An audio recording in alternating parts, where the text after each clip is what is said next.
believe Lewis showed up just for that, and then he left. First of all, that's weird. Second of all, extremely rude. Let's see here. How did he even get into the show? We didn't even call him in. Let's see if I can post the actual YouTube link and see if we're live.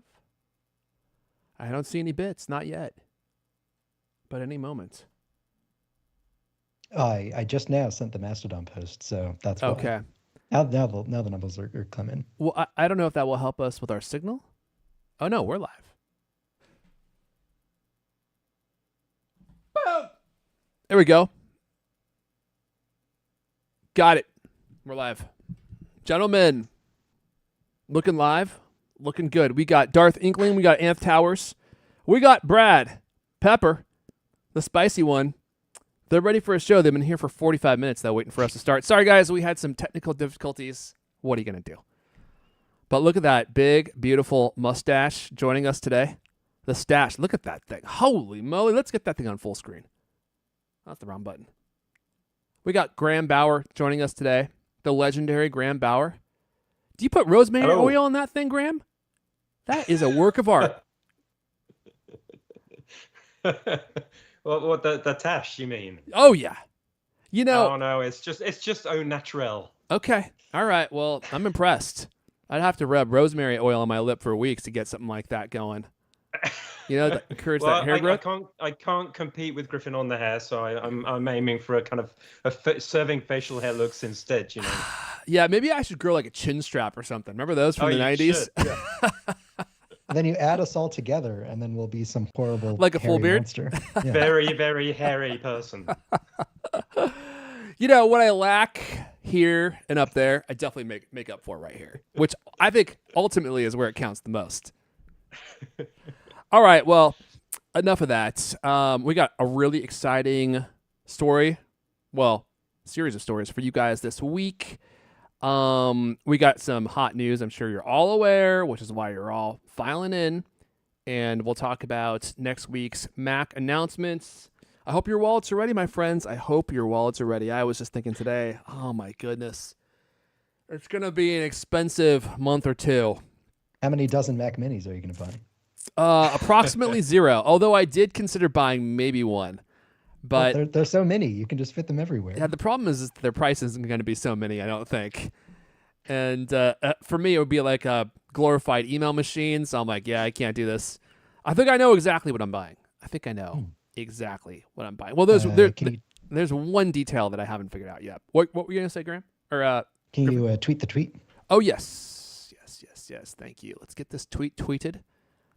I know you already did it on Mastodon, so like this tweet is pretty much pointless. But let's go ahead and send it out anyway. Boom! Okay. Graham, do you know who I'm emulating in my boom voice? Any guesses? No? Is that a Steve Jobs boom? That's a good guess, but no. Who are you booming? Being the British guy, I wasn't sure if you would know.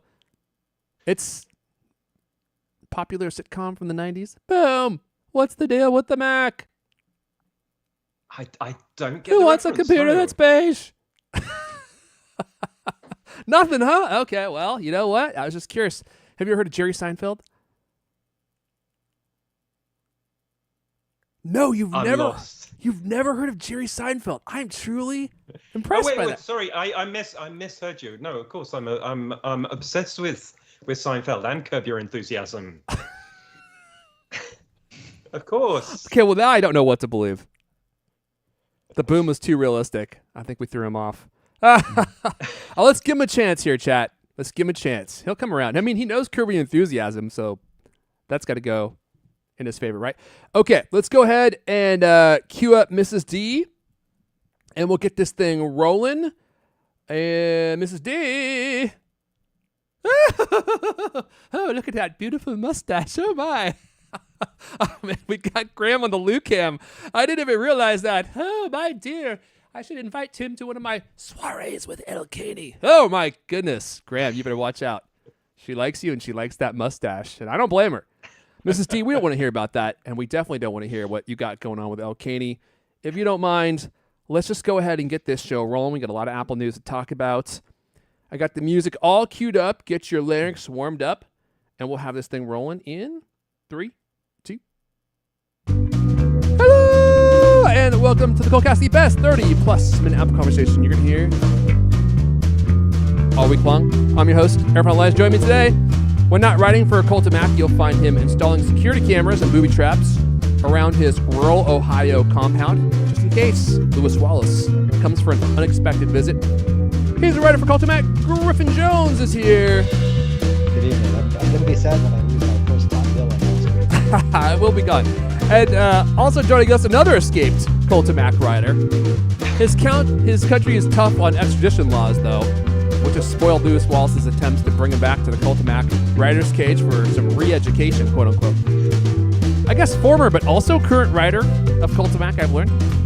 Graham Bauer is here. Hello. I was going to say, he waved, but I don't think he thought that through since it's the mostly audio podcast. Oh, man. So before we officially started, this is the first time that Graham and I have ever spoken to each other. And which I was surprised by because how long have you been writing with Cultamac, Graham? I mean, It's been years. ages. It could be 10 years or, Yeah. or almost since the beginning, just after the Wired days, Oh, really? You've been there for that? So you preceded me? Possibly, yeah. Definitely. Yeah. If it was after the Wired days, you definitely preceded me because Cultamac was well established when I even started doing anything with Al Caney. Like he'd probably been solo for 5, 6, 7 years, I think. Right. Wow. So did you know Leander from Wired?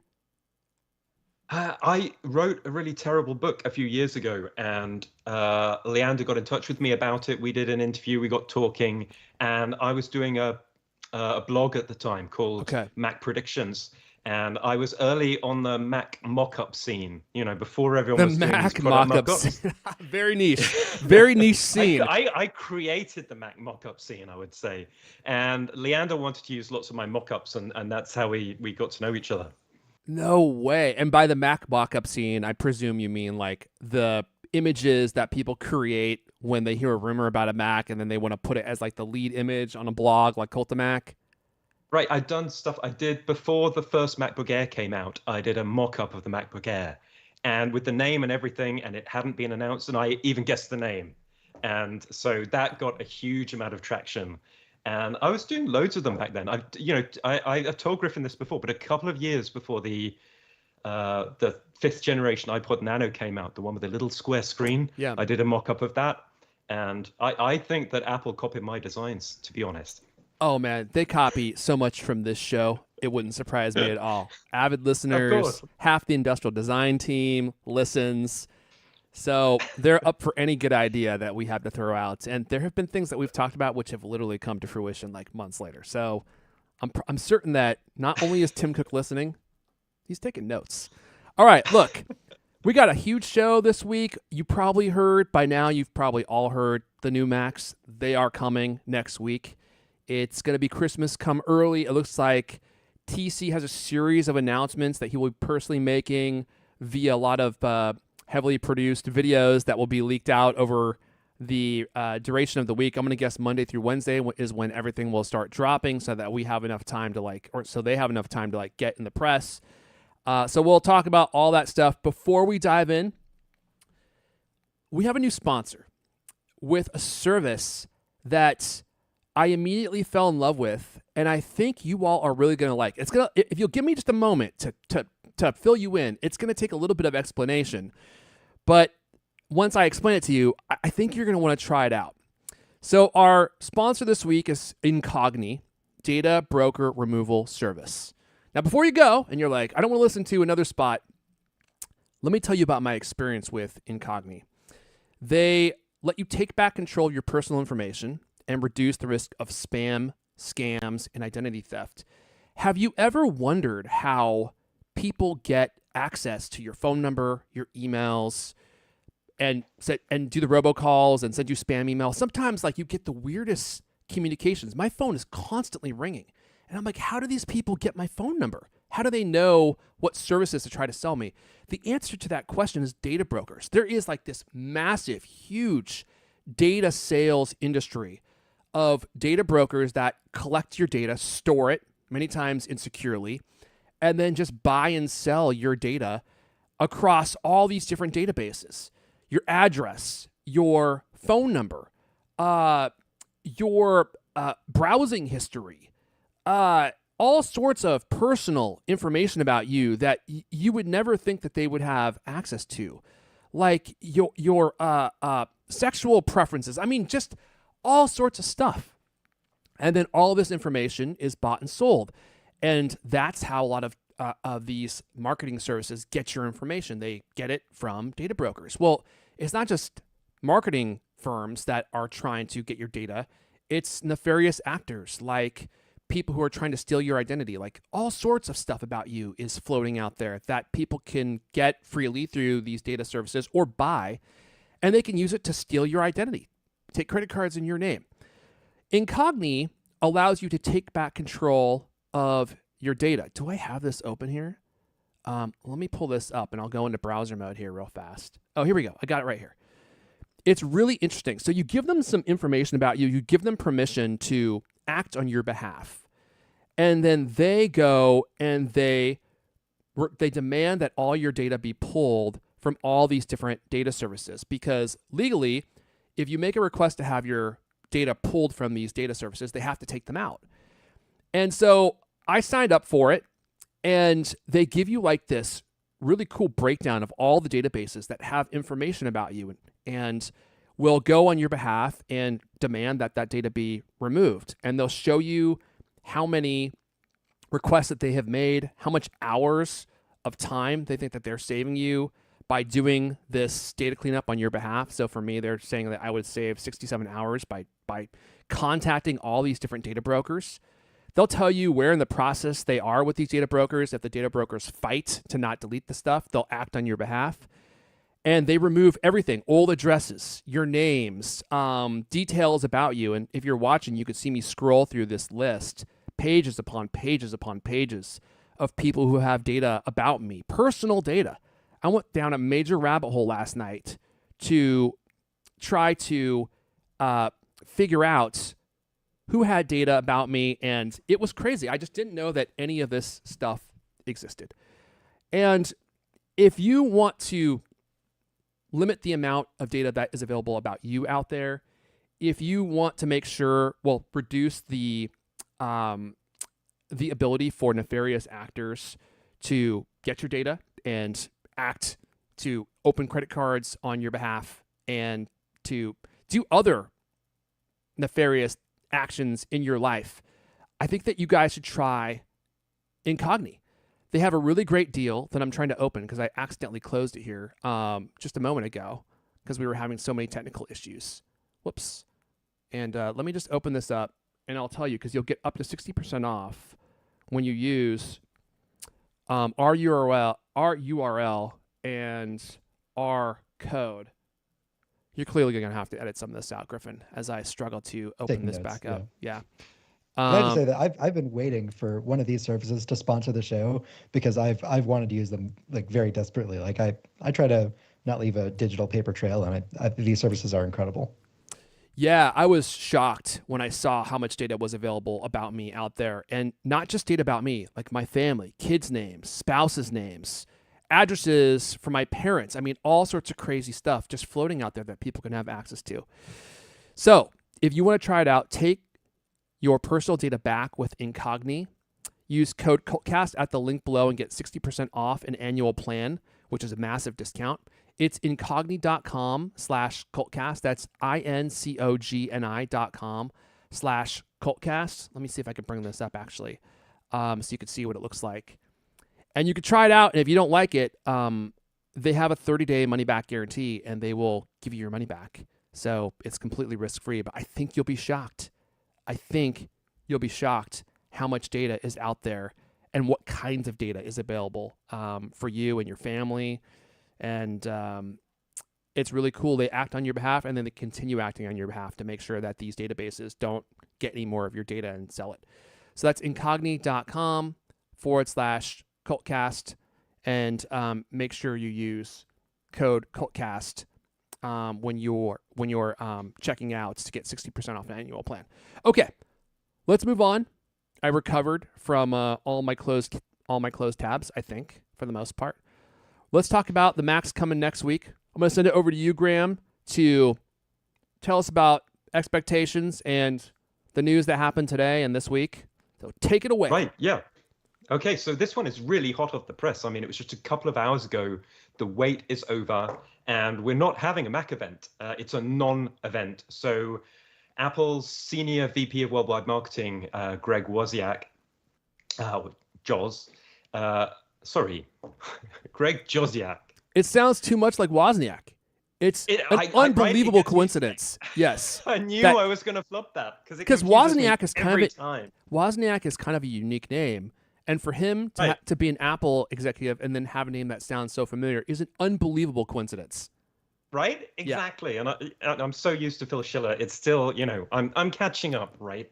So anyway, he posted on X the most terrible pun I've ever seen. Mac your calendars, which I think is supposed to mean mark your calendars. Yeah. And it's such a bad pun. He used a smiley, like a winky smiley, I kind of liked it, Graham. I'll be honest with you. You liked it? I kind of liked it. PR team, they hire thousands. If Lewis Wallace has got a team of writers in a cage, how many people does Greg have in a cage that could write this stuff for him? And he writes that, Mac your calendars. That's the problem. We have an exciting week of announcements ahead, starting on Monday morning. Stay tuned. So this is a bit of a turn up for the books, right? We were expecting an event, and instead we have a week of press releases. And personally, I'm actually feeling kind of good about that, because I think those events, they're not really events, right? They're like an infomercial. They're an infomercial, and then certain select people from the press get invited to a kind of encounter zone at the Steve Jobs Theater, and they get, glad hand Tim Cook. But for the rest of us, it's actually quite a boring infomercial. And I think this one they maybe realized would be particularly boring because, if past ones are anything to go by, they would repeat the specs of the M4 each time they announce a new piece of Mac hardware. And it would just be, I'm so glad I don't have to watch that, to be honest, because it would rot my brain. So instead, we're going to have press releases and what he says starting Monday morning. So I guess they're going to drip this, that it's some PR scheme to control the news cycle. Apple wants to be in the media all next week, or like you said, up on probably, Monday to Wednesday. And, it's a pretty much a lock what we can expect Monday to Wednesday, right? Because there's 3 M4 Macs that I was going to say everyone tells us, but really Mark Gurman tells us we can expect, which is the M4 MacBook Pro, the M4 Mac Mini, and the M4 iMac. And if I was to guess, that's a Monday, Tuesday, and Wednesday press release. That's how I would see it going. The MacBook Pro is probably the biggest news. The Mac Mini is maybe the funnest news because that will be the one that looks most different. And then the iMac, what colors will it be this time? What else can we say? Of course, there is the big thing of, are the peripherals finally going to switch to USB-C, or are we still going to have to endure this balkanized plugs where we have some Lightning connectors and some USB connectors? I think at this point, I will say one thing. My current trackpad is the AA battery Magic Trackpad. It has a crack along the front of it. It's still smooth glass, but let me just say, I don't want to have to buy another pair of AA batteries for this thing. I'm hoping that the batteries in here are the last one. I'll just be able to order a new Magic Trackpad on Monday or Tuesday, and I won't have to think about AA batteries ever again for the rest of my life. I can't believe that, Griffin, because you literally live in an Apple museum. How can that be your trackpad? Do you not have every Apple input device that's ever been created? You could be using an iMac Bondi Blue iMac Puck mouse right now. It's a good point, I Griffin. Do have one of those, you could be that guy. I'm just saying, it was a bad time to buy the Magic Trackpad years ago, and it's still a bad time to buy the Magic. I'm not going to buy a new Lightning device in 2024. No way. I shouldn't have bought that in 2020 or 2018. Surely next week is your week. I mean, surely we're finally getting all the USB-C peripherals of our dreams. If nothing else, that has to come next week. I hope so. It does seem like we will complete the transition to USB-C next week. I can't say that conclusively because I couldn't enumerate for you like all the things that still use Lightning. Although I have personally replaced all the devices in my life that had Lightning, and now I only use USB-C, and it is, I mean, certainly a first world convenience to say this, but it is so freeing to not have to have like multiple cables. Like now when I go places, I still need two actually, because you have to take your Apple Watch charger, but USB-C works for everything else, and you only need to take like one charger and a couple of cables, and like you're just good to go. Right. Yeah. I mean that.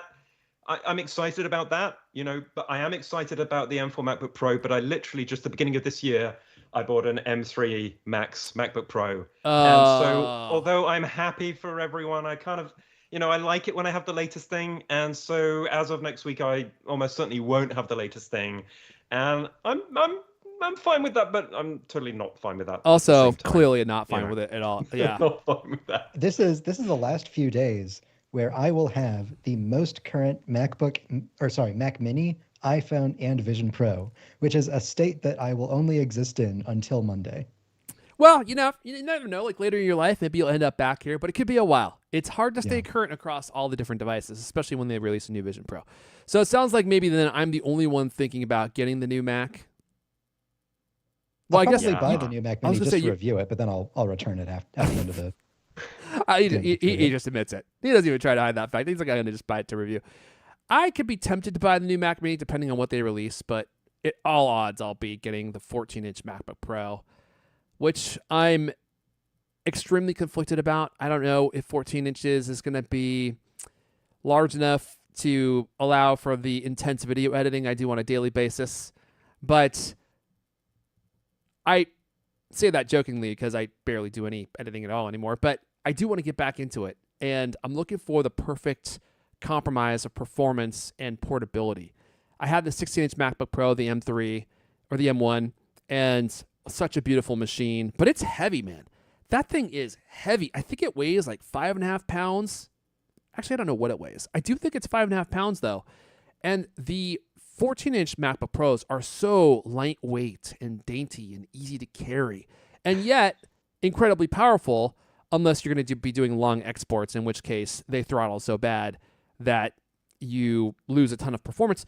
But the M4 is supposed to be a lot more efficient. I think that there's hope that the difference in performance between the 14 and the 16-inch versions won't be as big as they have been in past years because of the heat problems that they have been having. But I think it's worth the trade-off. I think I'm going to just go with it and see how I like it. And I probably won't even notice the reduction in performance, to be honest with you. And then that way I have a machine that's actually portable. The only question now is, do I get space black or silver? I really am not a huge fan of space black. Although I got a space black phone, and to be honest, that beautiful dark gray is growing on me. I don't know if I want to live with dark gray forever. I would have preferred space gray. The black is a little bit too dark for me. So now I just have to decide on the actual color. When you walk into a room and there's a different lighting and it takes you a couple of minutes for your eyes to adjust, and then you don't notice the difference. And I got the space black M3 MacBook Pro. Okay. And I noticed it for a couple of days and I was liking it. I was like, yeah, new Mac. Mm-hmm. And I think I picked the color because it was different, because it really reinforced to me that it validated me for having just blown that much money on this thing, help. Right? That at least it looked different to my previous one. But it doesn't look different now. Now I see it and it just looks aluminum. It doesn't look different. I mean, it's not black anyway, right? It's actually a very like dark gray. Yeah. I don't know why they call it black. And it's like my hair is black. So I have space black hair and I have a space black Mac, right? I would say your hair is more like space silver. I was hoping you were going to say desert titanium. Desert titanium, actually, that also is apt. I think I might have the space black hair. I can't tell. Actually don't have black hair because it is like a shade of dark brown. And my hair is the color I wish desert titanium was. Yeah, I would go for that color as well. Sorry, I didn't mean to interrupt you, Graham. Were you going somewhere before I completely rudely interrupted you? Well, no, was just saying now when I walked into the Apple Store the other day and I saw the non-space black MacBooks. I'm saying they look very light. That's And interesting. before I thought that mine looked very dark. And so it's what you adjust to. And it looks like regular aluminum to me now. It doesn't look, because that is now what MacBooks look like to me. So I've totally adjusted to it. So I bought the space gray version of the M1 MacBook Pro, and I had previously been a silver person, and for the same reason that you just described, I was like, I just want something new, right? I want to try something new. I always do the same thing. I'm so sick of doing the same thing. And once I got the space gray home, it became one of my favorite colored Apple devices that I've ever owned. It is such a beautiful shade of like warm gray. It has like this almost Art Deco vibe to it, which I love. And now that I'm used to it, I would love to have space gray everything. But of course, now that you fall in love with it, Apple says, like, let's try something different. How about a darker shade? If you liked that gray, wait till you see this version of gray. Like, that's Apple's idea of offering you a new color. Silver must be the best-selling model because they never mess with silver. It's always available. So my guess is that's the one that sells the most, and then they want to give people who don't want silver some kind of variety. So for that reason, I might try the space black. Plus, if they release the OLED version of the MacBook Pro next year, which I think is a possibility, I may end up upgrading again because I simply cannot resist an OLED screen. But it could be a couple years before we get that. So I think this is going to be my year. I mean, I'm using an M1 Max MacBook Pro. When did that machine come out? 2020? It's been 2021. 2021. Okay, so it's only been 3 years. So, but that machine, I use iStat menus to track how much memory and CPU is being used, and you can see the history of it. And you can see if your CPU is being maxed out. You can see if compression or how much compression is happening on your memory.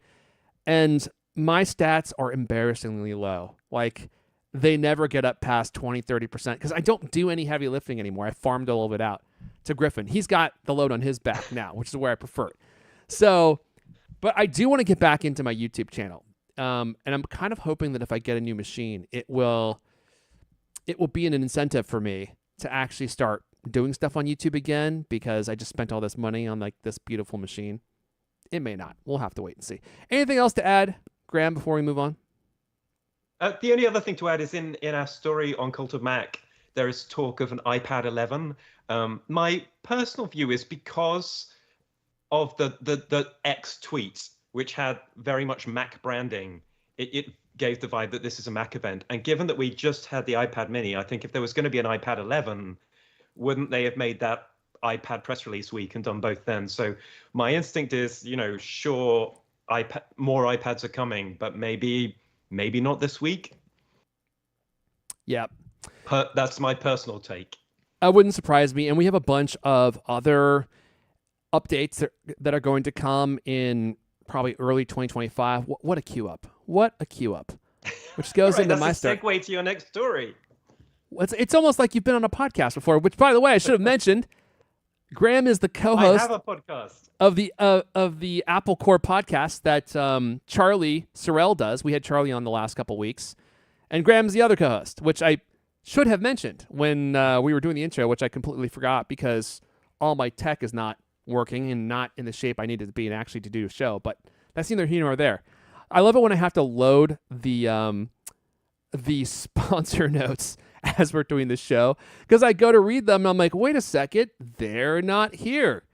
And if you all, probably most of you, are not aware on how sponsorships work, it's like sometimes they give you a script to read, but sometimes they give you talking points, but then there's like a very specific ending script that you have to read. And if you don't, every sponsor is different, but like for some sponsors, if you don't literally read it verbatim, then they get mad at you. So I always try to be careful. And I didn't have any of that stuff loaded when I was going into to tell you guys actually how to get that great offer, which is a really great offer, by the way. And I was like, I don't have that here. How can I talk slowly enough to bring this up? I had to go full Captain Kirk. Okay, let's talk about what's coming early 2025.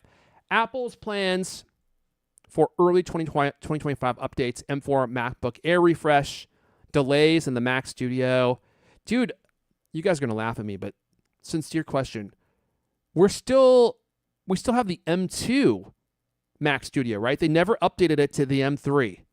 So they're going to go straight to the M4, and I think that thing is going to be an absolute nightmare destroyer when it finally does come out. All right, let me jump into the story. Updates for next year. While some M4 Macs are going to arrive next week, Apple is also gearing up for bigger expansions of its M4 chip rollout across the board, including M4 MacBook Air, which looks like it's going to be coming in early 2025, though it looks like it may have pushed back plans for the Mac Studio updates at least a few months into next year. Let's see here. Other updates coming in, the redesigned iPhone SE and a new entry-level iPad, 11th generation. Dude, didn't we just get... It feels like we just got the 10th generation. And it feels like they probably wouldn't update that for at least a couple years, but I actually don't know when that came out. Maybe it's been out for maybe 2-3 years at this point. I actually don't know. I can't remember if it was 1 or 2 years ago. Okay, it feels like maybe it was 2 years ago.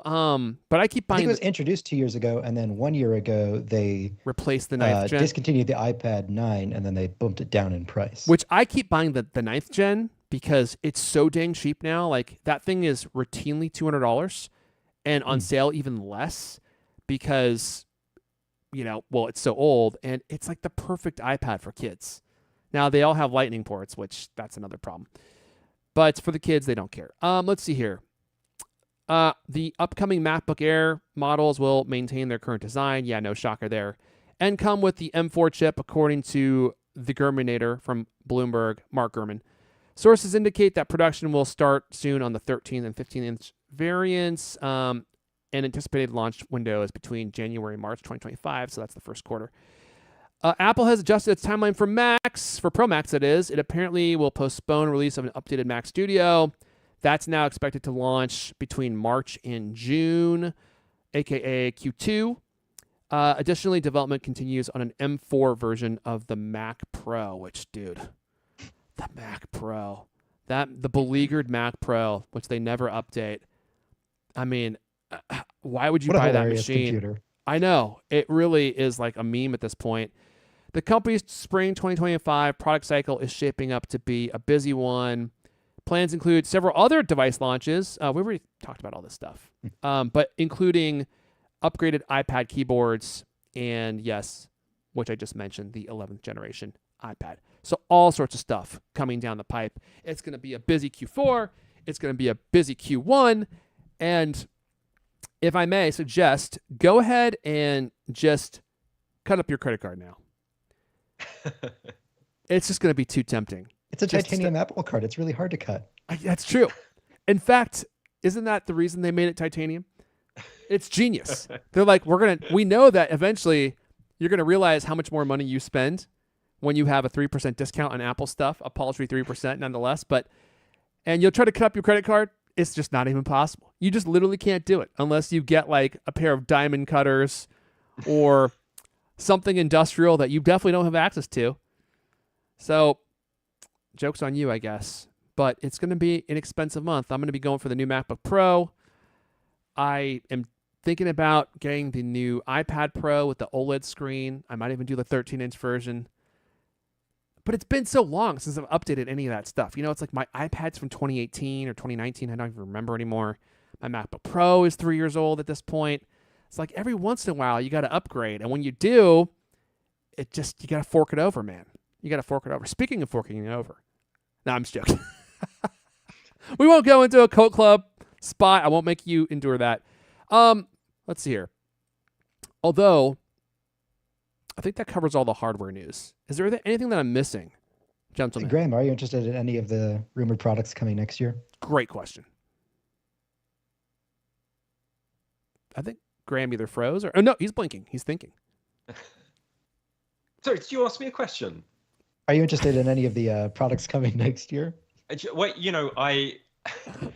I'm a man of limited means, right? Launching a new podcast, it doesn't buy a lot of Apple products. Let's put it that way.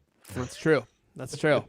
Podcasting is a tough business. We could do it's a tough we could do a whole CultCast off topic. I'll just give you a mini one here though, especially in tech.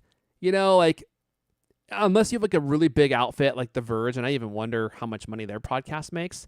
If you want to make the big bucks, the kind of podcasting you need to go into, you got to go into politics.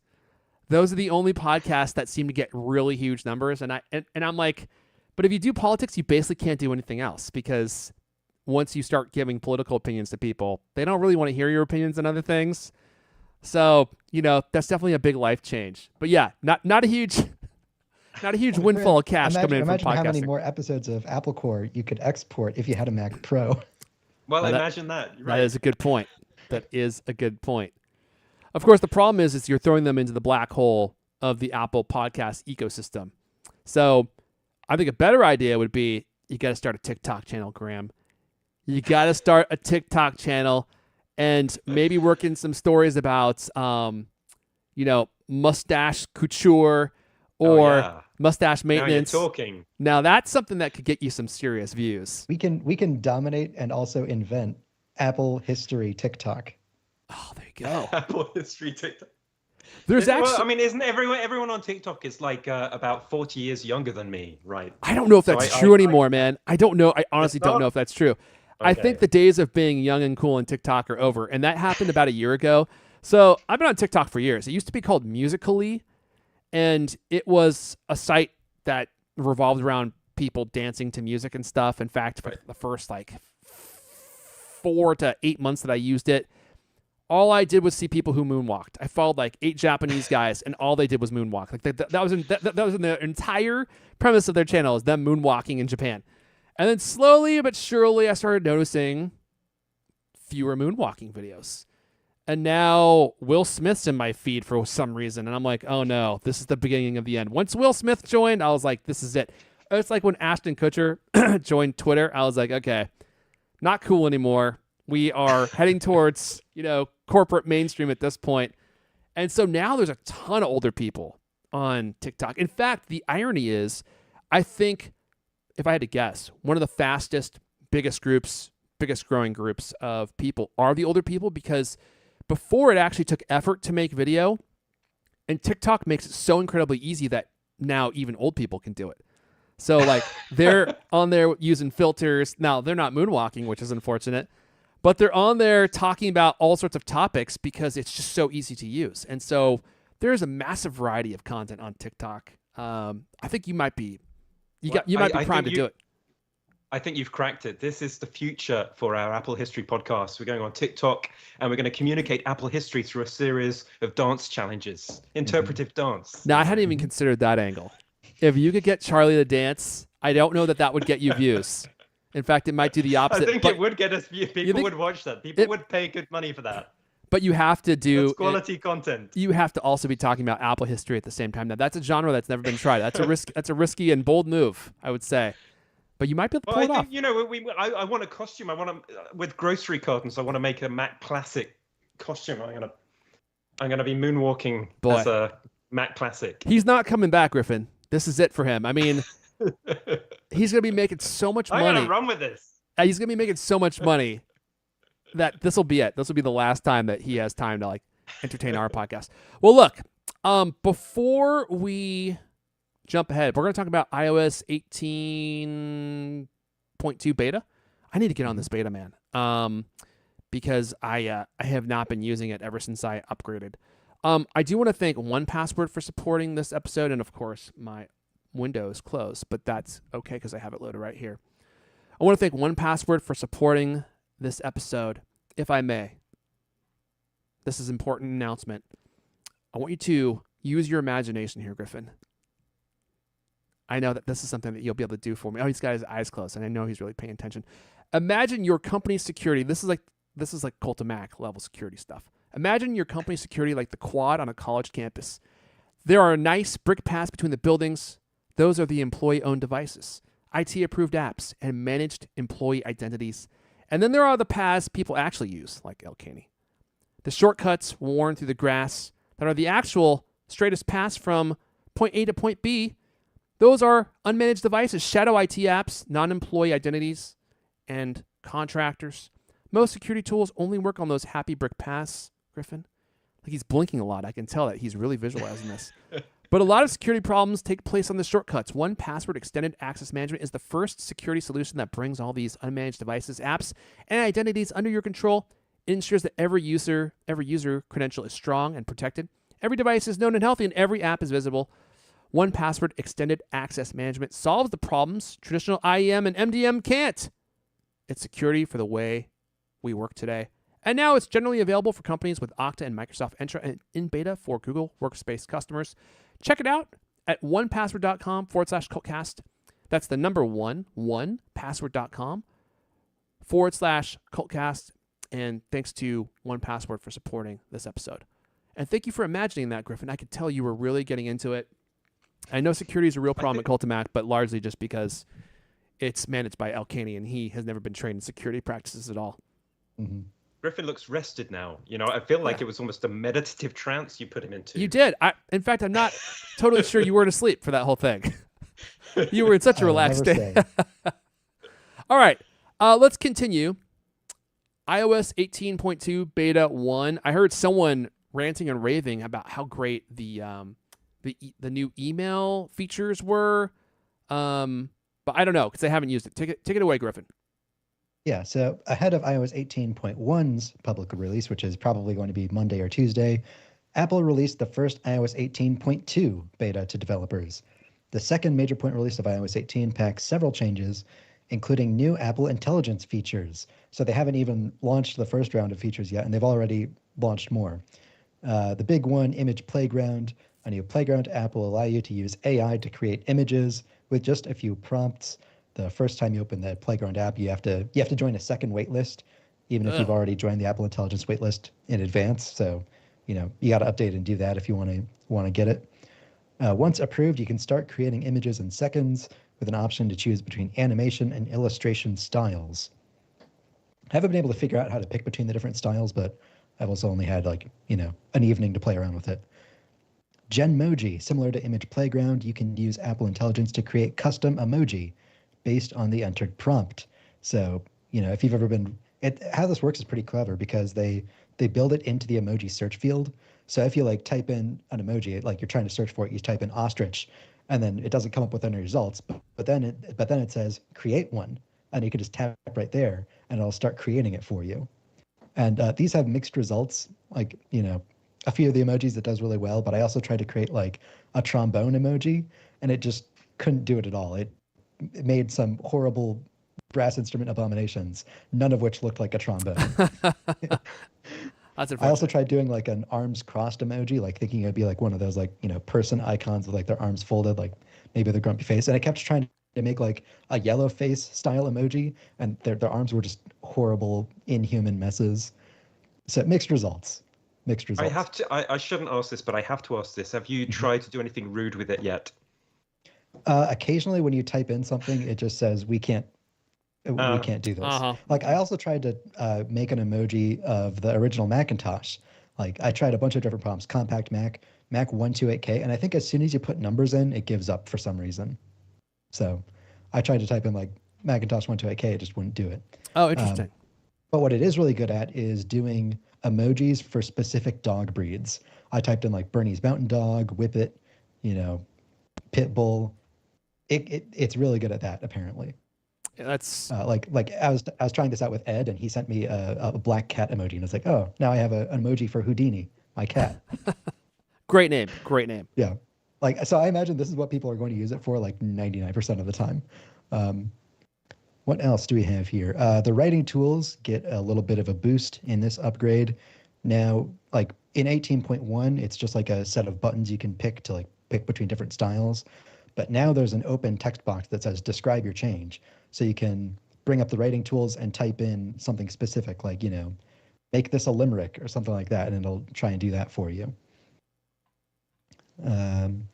What else? Visual intelligence. First showcased by Apple during the iPhone 16 launch, visual intelligence will provide more information about the subject you point the camera at. So you long press the camera control button, and then you can click it again to take a picture of something. You can take a picture of a restaurant, and it'll tell you the hours or something like that.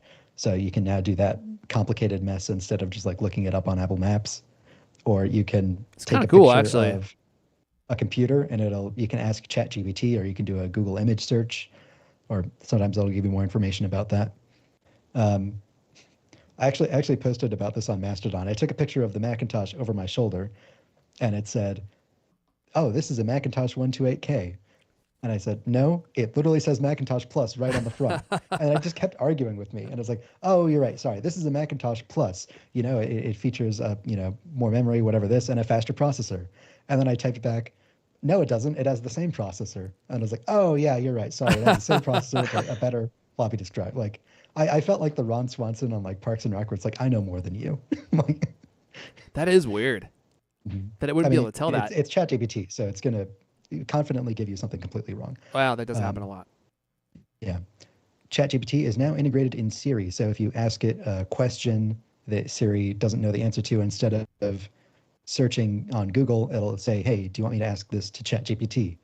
And give you. I don't. That feels like it's Has it worse done in my that to you opinion. yet? Has it suggested that yet to you? Yeah, yeah. Or you can also invoke it by if you just like have a picture open in the Photos app, then you can ask Siri, "What's this?" And it'll try and take the picture out and be like, "Hey, do you want me to upload this picture to ChatGPT?"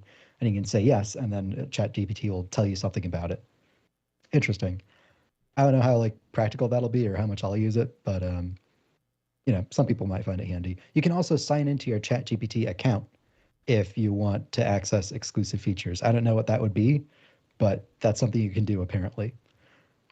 Have you Uh, tried the new mail features, Griffin? Because those are the ones I keep hearing about from people, like on the all new X. yeah, and I saw people talking about that in the Cult Club. Yeah, I guess I realize I don't want to like show my actual email inbox here, but Yeah, yeah, probably not.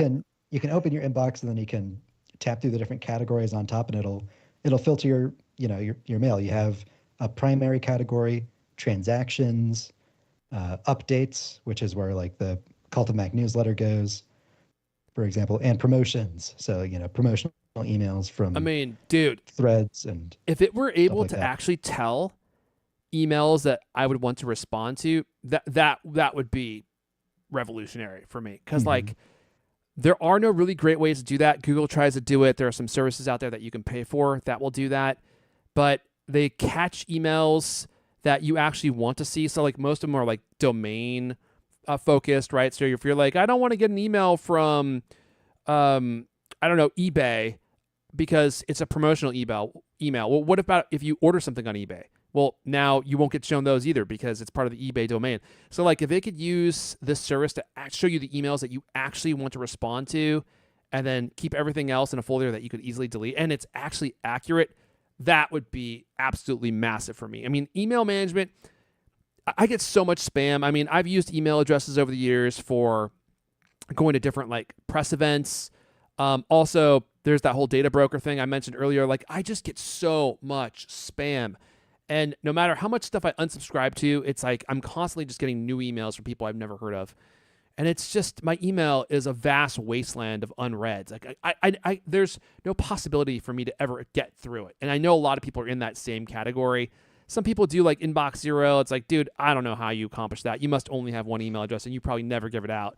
Once you give your email address out to someone on like in the press world, it's like, that's it, man. Or if you ever used your email to donate to like any kind of like political cause or candidate or anything, oh, dude, that just sends it into overdrive. I mean, I had no idea. I mean, years ago when I first did that, they sell those lists, and all of a sudden now you're getting emails from every person who ever wants to run for any office anywhere. And it's like, good luck trying to get off those lists. I mean, it's impossible. Yeah, So, I've said this before. I would donate twice as much to political campaigns if there was an option that said, "Okay, and never talk to me again." yeah, right. I would check That's, that every time. Like oh, double your donation, and then we'll not talk to you. oh, they'll give Sure, you that option. sign it up. And then you'll get an email 3 months later. Hey, we noticed that you doubled your donation. Have you considered giving? And then there'll be some cause in there. It never Yeah. ends, man. It never But ends. And there is one downside to like adding AI to email though, and that I saw somebody on Mastodon say that they got a phishing email, like there was like a fake email trying to get them to log in and give over their password, that Apple Intelligence had marked as being a priority, important, must read. So wow. these are risky things. I There wonder if is. that's a risky thing for Apple. I wonder if they really thought this thing through, because what if people take it seriously and and trust that Siri knows? Mhm. Yeah, because like humans already have a hard time discerning this. Like it's trusting a dumb AI system to be able to discern that for you is a big ask. There Well, yeah, is when you one other new exciting feature in iOS 18.2 unrelated to Apple Intelligence, and that is that if you are a subscriber to Apple News Plus, there's a new daily News Plus puzzle. We have a Sudoku Great. now. really, Because it's are so you hard to play excited? Sudoku. You seem excited about that. I am. In fact, it's not just one daily Sudoku. There's 3 daily Sudoku puzzles of different difficulties. Is that in itself enough to justify the News Plus subscription? Well, look, my family, we genuinely play the mini crosswords and the quartiles every single day. And so a new Okay. puzzle is a kind of exciting. I'm almost kind of annoyed that they're giving so many Sudoku puzzles because I don't have like an hour every day to play 3 different Sudoku puzzles. Like it's genuinely overwhelming. Well, But maybe you should dial back your workload so that you have more time to do the Sudoku puzzles. They're clearly very important. yeah. Well, I'm really excited about this Apple Intelligence stuff, but I'm a Brit living in Spain, and so I actually have no idea if I'm going to get access to it because, like, it's not coming to the European Union where I live, but then my Apple account is a British account, and I don't know if they're going to be blocking this on a like an IP address, GeoIP Oh. blocking, or I if it's going to heard be. that I think you'll be able to get it because I know that Federico Vitici lives in Italy, but he has this American Apple ID that he uses sometimes. And he said that all he had to do was like switch to that American Apple ID and suddenly he could sign up for it. So with your British Apple ID, you could probably get in on here. What features are you most excited for? Well, creating rude Genmojis mostly, Oh, okay. But it's the thing. It's the challenge. It's the challenge. We can irritate Right now, Charlie there will with be those. journalists right now who really want to be the first to look at this appalling picture that I managed to create with Apple Intelligence. I mean, because the story writes itself, right? So, I mean, I respect you. You, Griffin, are a man of integrity and a quality journalist, and you wouldn't do that. But right now, I'm not going to name names, but there are certain Apple blogosphere websites, and they're typing all the eggplant this and that and the other, and they're getting creative to try. It's and okay get to the call rude out 9 to emoji. 5 Mac, Graham. It's totally fine here on this show. We know what they're like over there at 9 to 5 Mac, so you can just say it. Those brutes. Yeah, I know. Unrefined. Yeah. Eggplant Genmojis. That's what I'm most excited about. Okay. Well, we'll have to see what TC can conjure for you. I have a feeling that there's going to be a lot of limitations on the types of imagery Apple Intelligence will create for you. It's actually pretty remarkable how much these LLMs can control what types of outputs you receive in so many different ways, because you would think that it would just be hard to rein in, but they have a remarkable ability to keep their LLMs in a narrow scope of topics, so that you can't ask it stuff to have it create stuff for you that might be embarrassing. But all right, anything else here before we move on? We gotta wrap this thing up, and we got like 2 stories left, although these ones might be short ones. And I think we're gonna have to save the Fujifilm X or VI, the Fujifilm talk for next week. The X100 6 talk, Very well. because I don't even have my camera out here, which I was thinking I probably want to actually have here when we talk about it. So let's wrap up with these 2 stories here. We got some fines coming to Apple. Now, I was talking with Griffin before the show, and I was like, I don't know how interested people are going to be in Apple getting fined, but apparently they seem to have maybe, I'm just making sure I frame this correctly so we're not sued, made some mistakes when it comes to Apple Card, allegedly. I believe it's known as a professional oopsie. Okay. Whoopsie daisy. And now they're getting hit with fines. This is in the U.S. too, so this is not in the EU. This is the Consumer Financial Protection Bureau, in the US. Okay. $90 million fines, which relative to the Justice Department and the EU, this is chump change, right? The Justice Department and the EU, I think they're looking for billions, right? But this is 90 million, and of that, Goldman Sachs Goldman Sachs is on the hook for 64.8 million, and Apple is only expected to pay 25 million in fines. And this is Wow. according to a press release that the Consumer Financial Protection Bureau put out. So, I mean, this is not even going to get onto Tim Cook's desk. This is not even this is not a C-suite level fine. $25 not worth million, him. that's like 10 Vision Pros. Yeah, right. But right. I think it is still, it's not a good look for Apple. And one of the things that struck me about this is when Apple brought out the Apple Card, I was a little bit surprised because as a product, it didn't really feel in Apple's wheelhouse, right? Financial services is not something that they've done before. It felt to me a bit like an Apple Car type product. Like, really, what has that got to do with Apple's mission? And one of the other things, we touched on this in one of the earlier stories, Apple puts a product out and then they forget about it for years. And, I suffer from this. I use made for iPhone hearing aids, and there's bugs with made for iPhone hearing aids that have been around for years. And Apple just never gets around to fixing them because their A team are busy on other stuff. And you can get away with that with, marginal products like made for iPhone hearing aids. But with a credit card, you kind of have to have the eye on the ball, because if someone has got a payment that they need to contest, then someone needs to sort that out. And according to this press release that the Consumer Financial Protection Bureau put out, there was this report and issue feature in the Apple Wallet, and Apple was not actually passing on, this is according to the Consumer Financial Protection Bureau, was not passing this information on to Goldman Sachs. And when Goldman Sachs received it, it wasn't always promptly resolved. And I, anecdotally, as this story came out, I was just looking on X and on Threads, and I saw people saying, yeah, that happened to me. And so Wow. I saw real life Apple Card consumers who were griping about this issue, that they contested payments and it was never resolved, or it wasn't resolved in a timely fashion. And I think that's that's a bad look for Apple. So I think as a fine, it just is not an issue. But I think as a PR thing, this is not the standard that Apple sets. And so I think for that reason, Tim Cook will be not happy about this. It's also just like not surprising at all. Like, Apple has an open feedback button and they're ignoring the feedback and not passing it along to anybody else. Yeah, is anybody surprised? It's kind of ironic how perfect that is. Yeah. But for developers, it's, whenever you report an issue, you might hear about it 10 years later, right? So Everyone's so busy.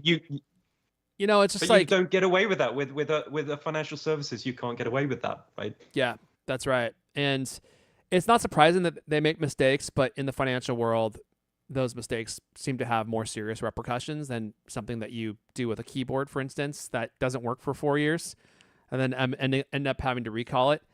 But business process can be so incredibly complicated. I mean, especially when you're venturing out into a business that you haven't formally been involved in, and there's so many things that could get you. And there's the known knowns, the known unknowns, and then the unknown unknowns. And it's amazing that you could have a company like Apple with limitless resources, limitless attorneys, limitless engineering capacity, although that's not true because, I mean, they often spread themselves too thin, and to still miss stuff like this, like a really simple but big thing like this, which can cost them, I mean, 90 million. TC is aware of this. I mean, it's not nothing.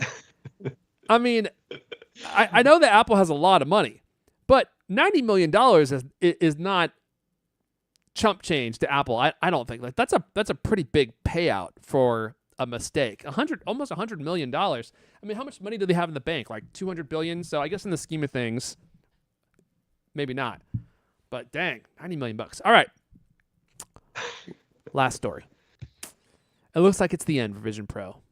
Griffin, I hate to tell you this, but Vision Pro production, I think it's just done forever. It is the end asterisk. So here's the story.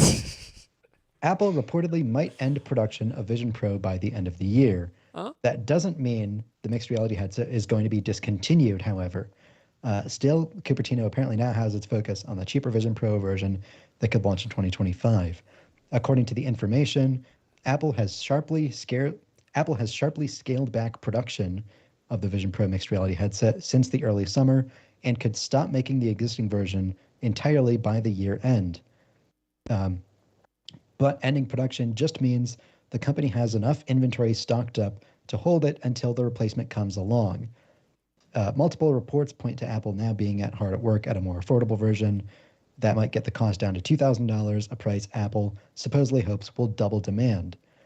A true successor and replacement for the original Vision Pro is reportedly coming in 2026. I believe we're just expecting that to be like a spec bump from M2 to M4 or something. And this strategy isn't unprecedented. Apple reportedly made every unit of the original HomePod before the device even launched. And when the smart speaker didn't become a breakout success at $349, Apple introduced a cheaper HomePod Mini before eventually coming out with a revised version of the HomePod. So yes, they might be ending production, but allegedly that is just because they're making enough, or what they expect to be enough for the next year or so.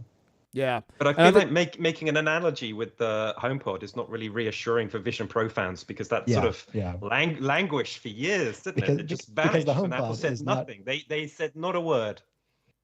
Yeah, and the HomePod wasn't supposed to be the launch of a brand new software platform like the Vision Pro is. Yeah, if they got to be careful, because if they for some reason underestimate demand and these things sell out and you just can't buy them anymore, I think that's going to be a nail in the coffin for this thing. I mean, and then they come back out with a new version like 6 months to a year later or something. I mean, that's obviously like a worst case scenario. But if people believe that you're no longer going to support this product because it just disappears from the marketplace and you can't buy it anymore, I think that's going to really spook people. And when you come out with a new one, they may not be interested in the new version. I mean, I imagine if they they start to run out of their inventory, they could probably ramp production back up. They could resume it and make more. I don't know. I don't know if that's true, right? Think about all the specialized equipment that has to go into creating a product like this, and there's probably minimums that they have to be ordering. And so they have some calculus, right? They're like, well, we can't keep this assembly line open forever. We're not selling enough of these things. So we just need to make as many as we think we're going to sell, and then let's repurpose this production line to make something else. There's only so much production capacity out there, right? And they certainly have other products that they can be making, like iPhones and other things. And they probably are getting ready to sell a new one at some point. So I'm going to guess like that's the calculus. That they're like, we know that we're going to release a new one on this date. How many do we need to get us to that date so that we can start retooling and use this production line for other things? So that could mean that a new Vision Pro is not on the immediate horizon, but like, on the medium-term horizon. Like we're kind of heading towards another version at some point in the not too distant future, but not in the next 6 months. I don't know. But that would definitely be how I interpret it. Yeah, that if they are going to jump from this to the next one, and they're just getting their stocks up, and yeah, they wouldn't cease production if they didn't have whatever is coming next down the line in the next year or so. Or they're throwing in the towel, and they're like, "Yeah, this was a huge mistake." Now look, I don't think they won't do that. They won't do that. I don't think. Yeah, sorry. Because I mean, Tim Cook has unlimited budget, so he's going to keep trying to make it happen, and he's not going to give up on this. I really don't think so. And I think it just feels like tantalizingly an almost great product. But I mean, to me, I saw one for the first time just this weekend. I was in London to watch an NFL game at Wembley Stadium. And because we're not allowed Vision Pro in Spain, I had never seen one. And I went into the Apple store in Covent Garden in London, and I saw one for the first time, and I was like, it was a beautiful thing. It is. It's a beautiful thing. And I was so tempted to buy one. And I was, the thing that stopped me more than anything was, what would it say about myself? I'm at this stage in life. I know that I can't afford this. What is wrong with me? But a part of me genuinely wanted to Griffin, throw my life away, sacrifice everything to buy this beautiful thing. You made the right choice, man. It is sparkly and alluring, but the amount of value that it gives you for the price that it is really truly not worth it. And for the record, I don't think that Apple's throwing in the towel at all. Like I think that Apple's probably got like a 5 to 10 year plan for this thing. And even if it doesn't succeed now, they're going to keep trying and keep trying and keep trying. And I think that it has the potential to be something that's ubiquitous, but we're certainly not close to that point. It might be, 5-6 years away from that, but you would have felt terrible you would have felt terrible for spending all that money and then Buyer's you get it. remorse. Yeah. Once that return window closes, you would have felt awful. You're like, wait a second, what did I do with my life? All I can do is watch grainy movies in like F1 Griffin in the is right desert. there. I know. And to be honest, I'm speaking to Griffin now. You know, I'm just saying out loud what should have been said weeks ago. And look, there's tears in his eyes, but he's holding back. But that's okay. He's a true Apple fan, and plus he's going to need it for his museum, since the product will soon be defunct, and he'll have one of the only exhibits available in a museum anywhere. Okay, let's go ahead and wrap it up there. That's all the time we got, and that's all the CultCast I think that we can muster. But you know what? The party continues. Me and Griffin, we're both in the very exclusive Cult Club. I might do some giveaways in the Cult Club. I got some products. I was looking around, and I was like, you know what? I've got some products that I just don't want anymore.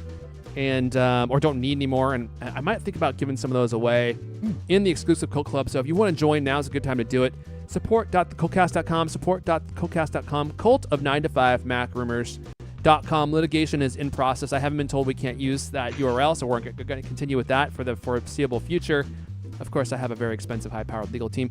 If you want to listen to Graham's podcast, he's with Charlie. Imagine the two of them together. It's the Apple Core podcast, wherever podcasts are sold or listened to for free.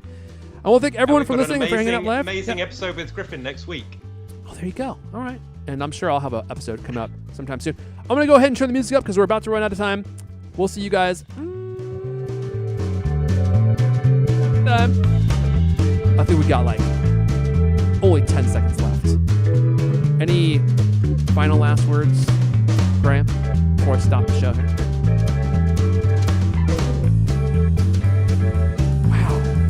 The nicest thing anyone's ever said on this program.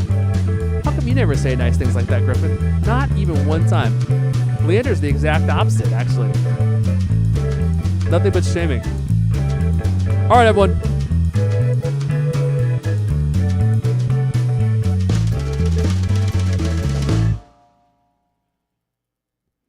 You heard it here first, people. Have a great weekend.